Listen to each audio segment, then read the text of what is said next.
Dreamweaver, Chapter 13 Dreams. A boy sat along the beach with a red plastic shovel in his hand, smiling insouciantly, a type of smile she hadn't seen in a very, very long time, but still remembered and missed. Before him was a majestic sandcastle, too beautiful and perfect to be the work of a 7-year-old. Yet the child was building a companion piece as if to prove her wrong. In the background was a couple, watching the boy with such proud, loving glances that left no doubt about their relations to him. The woman, wearing a white cotton dress, was gorgeous in a simple, unpretentious manner. She wore no jewelry save her wedding ring and allowed no makeup to smear her natural beauty. She was happy, and her glance alternated from the boy to the man by her side. With a tall, athletic frame and proportionate features, the man was as handsome as she was pretty. He held the woman close, his hand falling on her ribs just below her breasts. The woman leaned against him, snuggling closer. The sun, which had so long eluded the world, shone ever brighter on this beach, and the waves, frothing like celebratory champagne, murmured their delight. The boy had finished his second sand structure, an even more ambitious undertaking. An entire miniature metropolitan lay at his feet. He looked up at his parents, but the smile faded, his visage contorted hideously. The couple was frozen, turned into brown granular statues of themselves. When the boy ran to them and hugged at their legs, they collapsed into a pile of ashes. He looked at her, sad and confused at the sudden loss. Then it rained.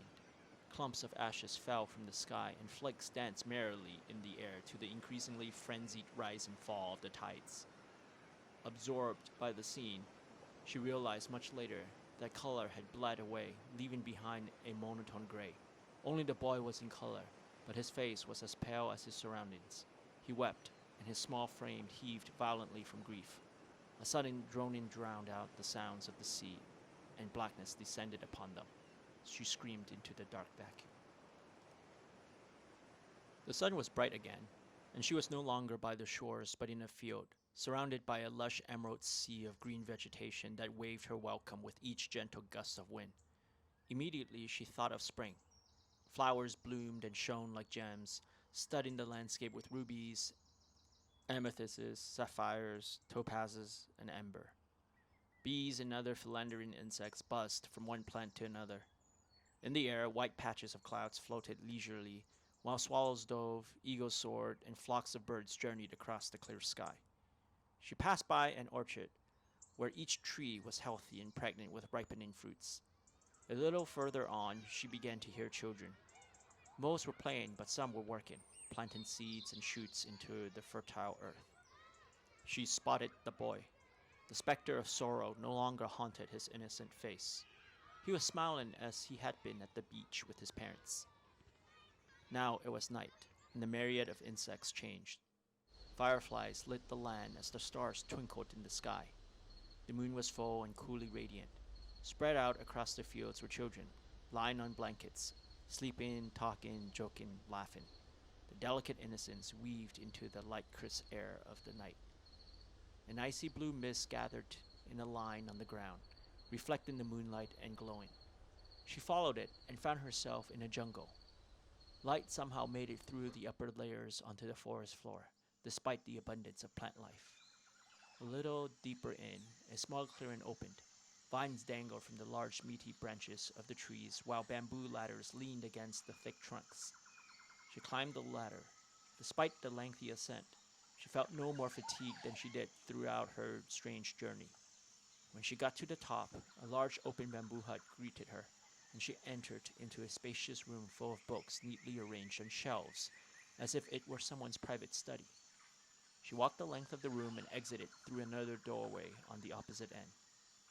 As far as she could see, the landscape consisted of a series of huts stretching across the forest, interconnected by a number of narrow skyways. A small mist slowly drifted in from the horizon, partially covering a number of these arboreal architectures, and gave them the appearance of floating on air. At such a height, she felt free, unburdened by fear or hate or worry. She took in the world, and it encompassed her. She could stay here forever. Eva awoke. There was no beach or idyllic pasture and forest, only dull gray walls that surrounded her once more. She closed the book in front of her and sat staring blankly at the wall, trying to register what had just happened. It had been so long that she didn't know what to feel.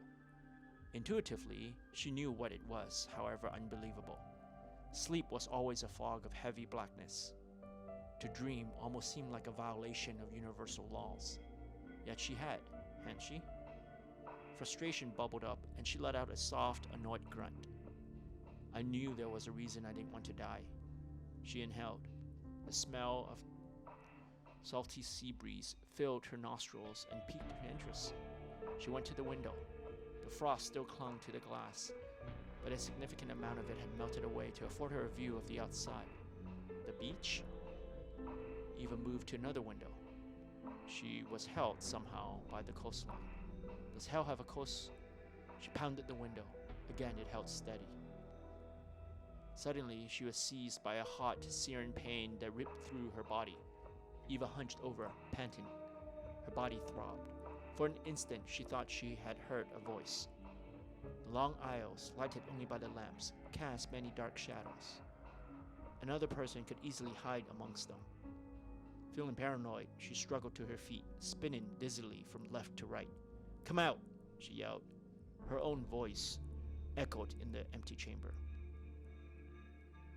Another scorching wave ripped through her, and she fell into a fetal position. The voice, muffled but indistinctly familiar, came again. Eva forced herself up, hands fisted from the exertion, and staggered over to a chair when the last and final spasm shot through her body, forcing her to her knees. She didn't dare stand. Instead, cowered in pain and panting from exhaustion, Eva tried to think.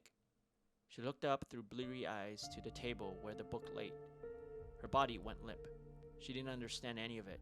The dreams, the pain, none of those were hers. They belonged to someone else. To the voice. To Ainsley. Occasionally, flashes of heat scorched her innards, but the sharp stabbing spasms were gone. Even the episodes between attacks grew further apart. Eva was beginning to believe she was still alive. The voice she heard was Ainsley's, although she couldn't make out what he was saying. The idea of him talking to her comforted her, and a thought inexplicably surfaced in Eva's mind. He's keeping me alive. Her hand brushed against the leather-bound cover of the book, and a tear trickled down her chin. The thought of Ainsley and his parents brought more tears to her eyes, and soon Eva pelted the book with a heavy torrent of sadness and anguish. Unlike most people, Ainsley's parents didn't die from the ashes. They were not just the rare, lucky few that escaped death, but they did so as a family, a miracle.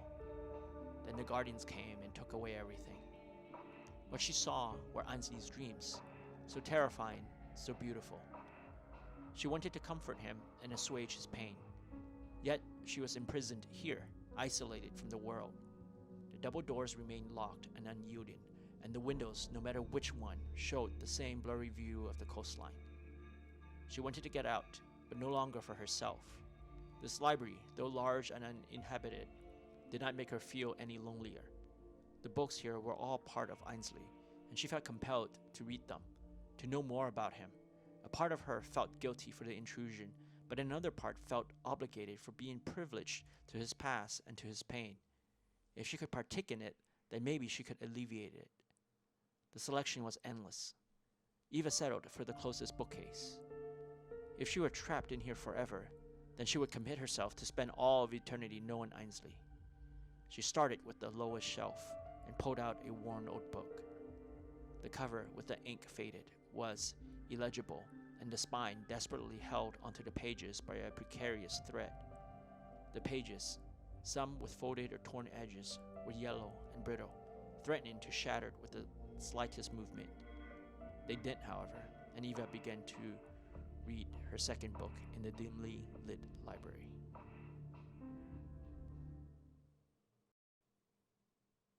I hope you enjoyed the story so far. If you did, please don't forget to like and subscribe. It means a lot to me, as I'm a one-man show when it comes to writing, editing, and producing the audiobook, complete with sound effects and music. Thanks, and have a great rest of your day.